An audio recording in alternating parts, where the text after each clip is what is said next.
Olá, meus queridos e minhas queridas, aqui é o professor Wesley falando, professor de Geografia da Escola Delta, tá?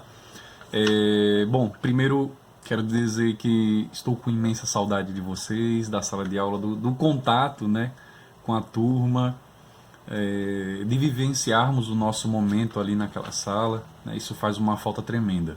Bom, mas isso não pode ser um obstáculo, essa situação, que nós tenhamos que parar, né? Não. Nós vamos nos adaptar, né? Porque nós queremos levar o conhecimento a você, aluno nosso, né? E, e sendo assim, né, criamos essa forma, esse mecanismo para poder chegarmos até você, aluno, aluna da Escola Delta. Então vamos lá, sem desânimo, né? Vamos naquele maior gosto pelos estudos, porque a gente quer evoluir intelectualmente, né? A gente quer melhorar a nossa capacidade cognitiva, intelectual, quer absorver informações, né? Ser uma pessoa sabida, uma pessoa que sabe das coisas, né? Então bora lá. Recapitulando a nossa aula passada, nós falávamos sobre o momento que antecede a vinda dos portugueses para cá, né? Então, então vamos lá. Eles não chegaram aqui no Brasil ainda. Qual era a realidade da Europa? Nós tínhamos um reino de Portugal e um reino na Espanha, né, que queriam expandir as suas economias. E houve um bloqueio continental, ou seja, rotas continentais elas foram bloqueadas, né? A exemplo da a principal rota comercial, que era por Constantinopla, ela foi interrompida porque Constantinopla foi invadida pelos muçulmanos, pelos islâmicos. E sendo assim, Portugal e Espanha ficaram impedidos de passar por aquela região, já que eram reinos cristãos. E aí isso vai desencadear uma expansão marítima, né? Já não dá mais para percorrer, fazer rotas pelo continente, então vão ter que desenvolver rotas pelo mar, né? E aí vai dar início a corrida por novas terras a fim de matéria-prima e pontos comerciais. Bem, nessa busca por novas terras, a América vai entrar nessa história toda, né? É, Espanha já vai tomar as primeiras iniciativas, né, mandando as primeiras embarcações. E aí quem vai liderar essas primeiras embarcações é Cristóvão Colombo. Ele quem vai chegar primeiro na América, tá? Então quem chega primeiro na América entre os dois reinados, Espanha, tá? Depois chega ao Brasil, né, a parte da América do Sul ali, Pedro Álvares Cabral representando a coroa portuguesa. Bom, as duas coroas chegaram na América. Uma chegou primeiro, a outra chegou depois. E aí, como é que faz para dividir as terras? E aí nós temos, como eu falei para vocês na aula anterior, nós temos tratados, acordos, né? E o tratado que vai dividir as terras, a América, entre Portugal e Espanha, é o Tratado de Tordesilhas, né? Feito em Tordesilhas entre as coroas portuguesa e espanhola, né? Separando ali o que vai pertencer à coroa portuguesa, o que vai pertencer à coroa espanhola. Bom, ao que vai pertencer à coroa portuguesa, a parte do Brasil, né, será divididas em faixas, né? Alguns historiadores vão dizer que é o primeiro formato de Estado que nós temos no Brasil, que são as capitanias hereditárias. As capitanias hereditárias que serão administradas por pessoas, famílias de confiança da coroa portuguesa. Porque não dá para você botar qualquer pessoa para administrar terras distantes, né? Terras longínquas. Porque ao que se vai descobrindo nessas terras, nessas poções, nas capitanias, as informações são enviadas para a coroa portuguesa. Então, se é descoberto ouro, é enviada a informação que foi descoberto ouro. Se há comercialização ali, é enviado para a coroa portuguesa e assim por diante, né? Então, era necessário que fossem pessoas de confiança a assumirem a administração política das capitanias hereditárias. Gente, só lembrando que isso aqui é uma recapitulação, tá? Tudo isso aqui a gente já viu só para refrescar um pouco a memória e chegarmos na formação da população brasileira, tá?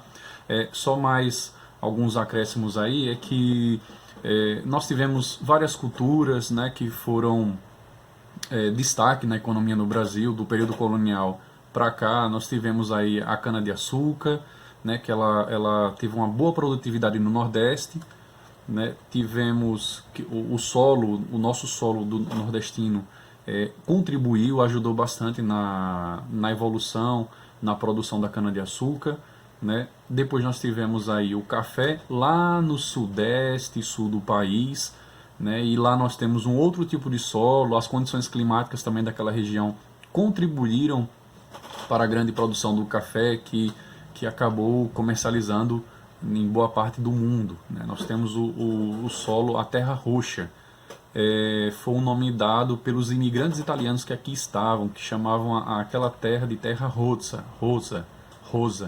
que querendo dizer, queriam dizer terra rosa, né? Mas na mudança da forma de dizer, acabou ficando como terra roxa, tá? E, bom, enfim, né? Tivemos cana-de-açúcar, tivemos a borracha também no norte do país, né? Que atraiu bastante pessoas para aquela região. Só que assim, o mercado mundial, a comercialização mundial, ela se adequa, ela se adapta. Então, começaram a produzir as mesmas coisas que o Brasil produzia, sendo assim, como está na Europa aquela produção, e os principais compradores também estão na Europa, é de se entender que o preço do produto ele vai ser mais em conta do que o preço do produto produzido aqui e vendido para lá naquele período.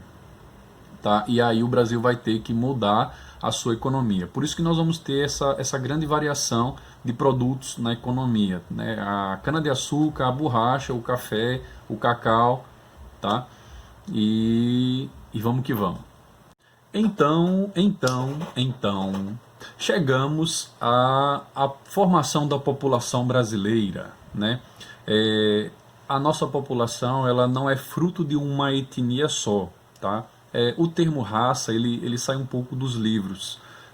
Alguns estudiosos dizem que essa palavra raça ela promovia um pouco de separatismo, preconceitos, racismo, por aí vai. Então a gente usa mais o termo etnia. Então o Brasil não é fruto de uma única etnia, ele é o nosso povo é fruto da mistura de três etnias, né? O negro africano, o branco europeu e o indígena nativo das nossas terras, né? Então, essa vinda dos europeus para cá, e quando eu digo europeus eu não me refiro somente a portugueses, mas aos holandeses, aos italianos, aos espanhóis. Então nós temos uma série de povos europeus que vieram para cá. E nessa vinda para cá, houveram relações, né, que gerou uma modificação no perfil, né, das pessoas que aqui iriam se desenvolver. Então você tem aí as relações de negros com senhoras, os senhores com as negras também, com os indígenas, né? E aí isso vai ser fruto para esse perfil do povo brasileiro, um perfil de um povo fruto de miscigenação. Uma coisa a lembrar que os indígenas eles não tinham escrita, tá? Eles não tinham uma escrita aperfeiçoada para registrar as suas histórias, os seus cultos, a sua cultura em si, né? Isso vai ser desenvolvido depois com a participação dos jesuítas, né? Que vão ensinar a escrita a alguns povos indígenas. Alguns dados importantes, né, eu destaquei aqui para vocês. Dentro da chegada dos negros, nós temos a atividade açucareira que promove o uso de escravos nesse período. Bom, não era necessário mão de obra, estava produzindo a todo vapor. Os donos não queriam pagar ninguém, então eles acharam mais viável a compra de escravos, né, que não se paga, é um trabalho forçado de forma desumana também, né. Outro quesito, outro aspecto foram os negros africanos são trazidos ao Brasil como escravos de forma desumana. Quando a gente diz assim desumana, a gente fala de condições realmente ruins, sabe? Imagine um navio negreiro com pessoas aglomeradas num lugar só e fazendo suas necessidades e se alimentando no chão, né? Então o processo de higiene era feito ali mesmo, né? A alimentação era ao chão, o chão sujo, né? Então eles acabavam pegando algumas doenças, morriam no decorrer da viagem nos navios da África para cá e os seus corpos eram jogados em alto mar. Dentre os povos que chegaram aqui e participaram de todo esse processo, escravizados, lembrando, foram os sudaneses e os bantus, tá? Povos africanos, que nós vamos encontrar no mapa lá da página 29. Está bem distribuído, bem organizado esse mapa aí, tá?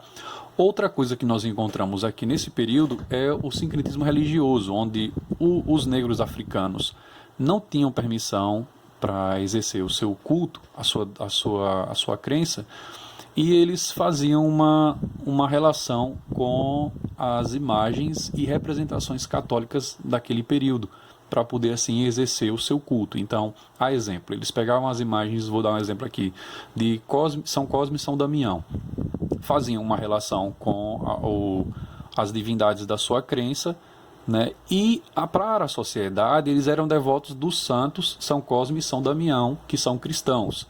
Mas para eles faziam reverências às divindades que eles acreditavam. Tá? E isso aí foi o período do sincretismo. Bem, como foi dito, né, os negros contribuíram bastante na formação do povo brasileiro. A cultura deles, o conhecimento influenciaram bastante na formação do perfil também, né, do povo brasileiro, além dos indígenas e dos próprios europeus. Eu quero mostrar para vocês essa imagem, é ilustrativa.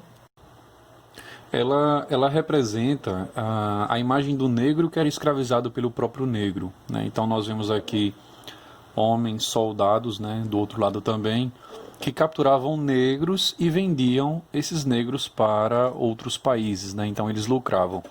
A África, ela, durante esse período colonial, ela viveu muitas ditaduras também.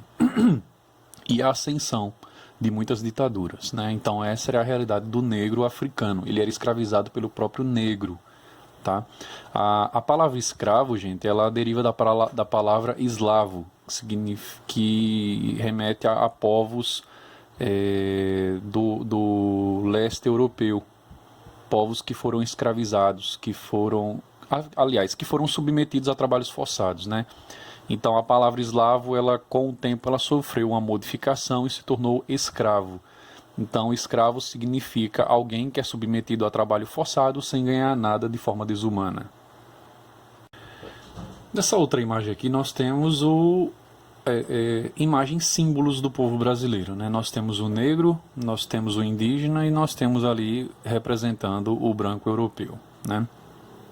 Lembrando que são imagens simbólicas que representam as etnias que construíram a nossa própria etnia, né? A formação do nosso povo, essa mistura, essa miscigenação.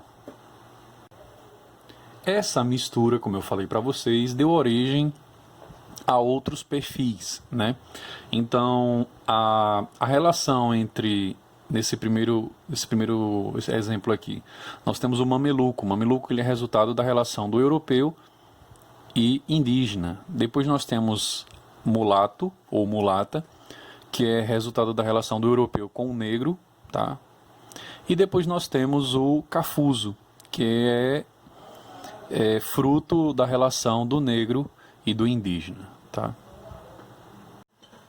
Bom, gente, então chegamos à parte que trata sobre o crescimento da população brasileira, né? Como se deu isso? Foi de forma natural, por espontâneos acontecimentos, foi proposital? E aí nós vamos entender por que as cidades elas acabam sendo esses centros de aglomerações de muitas pessoas, né?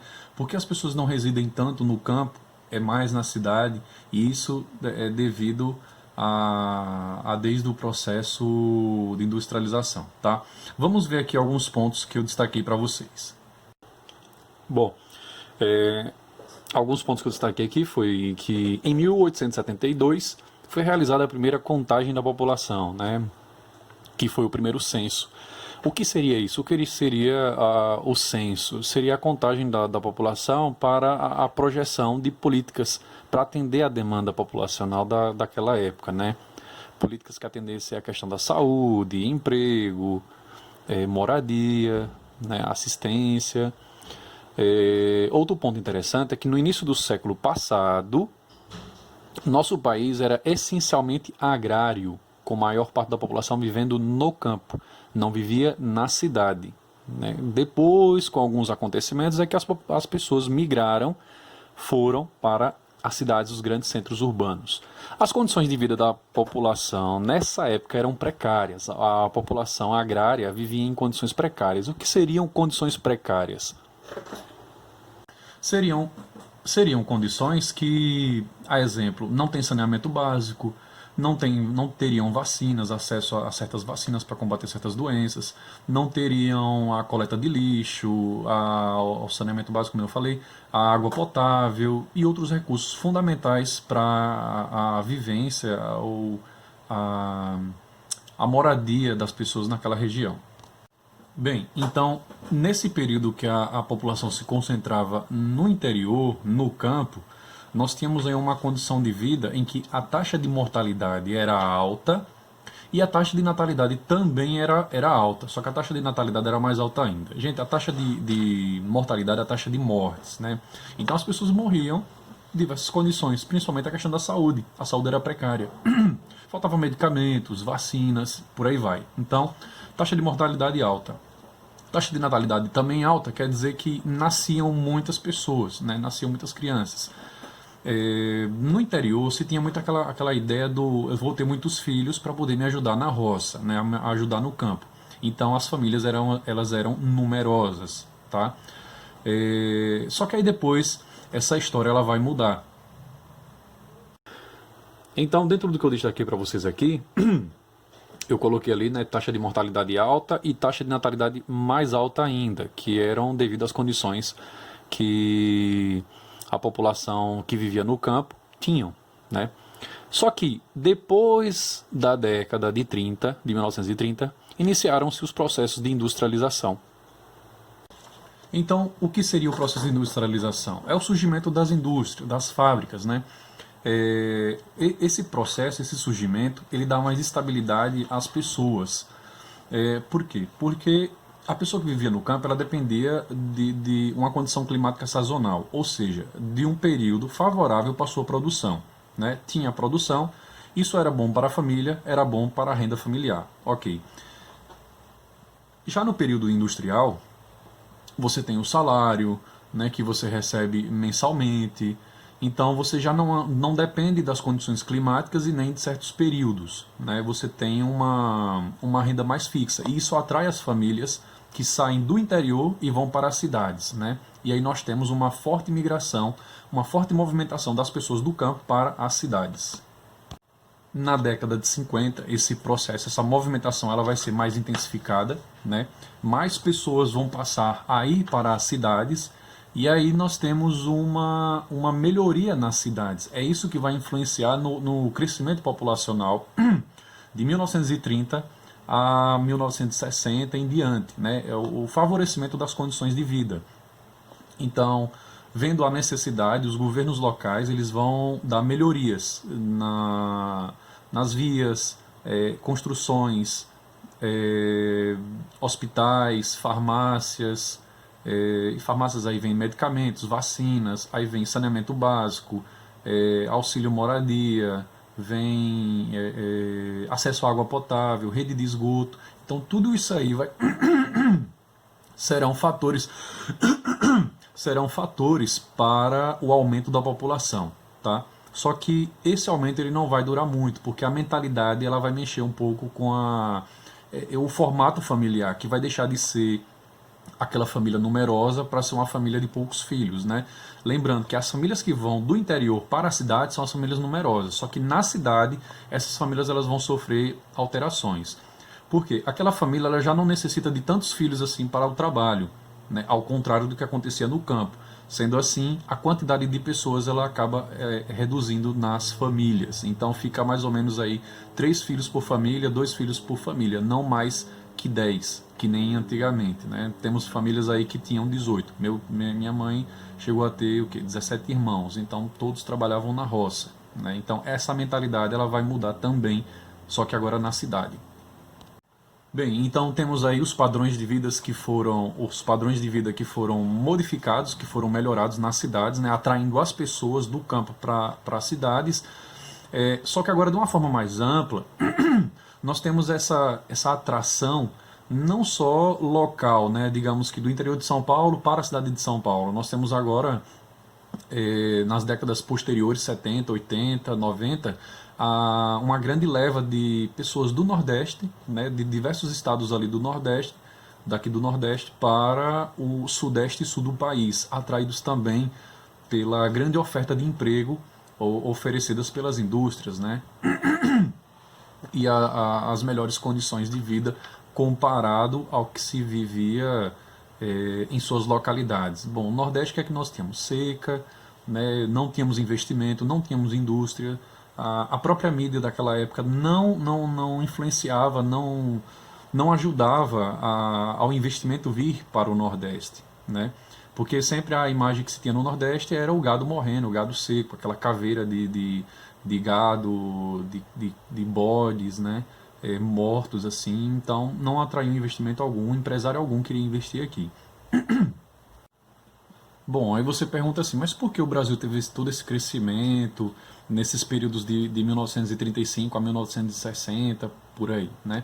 Bom, lembramos que nesse período aí a Europa também viveu um período de guerra, de conflitos, né? Então muitas pessoas saíram desses países, dos países europeus, em busca de paz, em busca de progresso, enfim, de crescimento, né? E aí muitos vieram para o Brasil pelas oportunidades que ofereciam naquele momento. Pagava-se bem pela mão de obra estrangeira, porque eles tinham uma especialização, eles tinham conhecimento para trabalhar naquilo, então, e outra, o valor era bem menor. Então imagina aí, você pagar por uma mão de obra especializada e mais barato do que a nacional, né? Então o brasileiro, ele saía de cena, e quem tinha mais vez para trabalhar seriam os estrangeiros, italianos, japoneses, alemães, espanhóis, e por aí vai, portugueses, né, que foram os povos que vieram para cá. Sírios libaneses, eslavos também vieram para cá.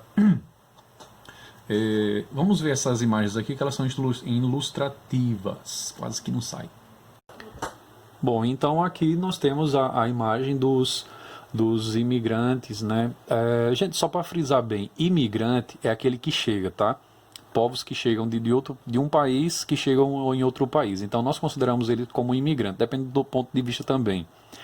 Imigrante é aquele que sai do seu país para ir morar, viver em outro país, tá?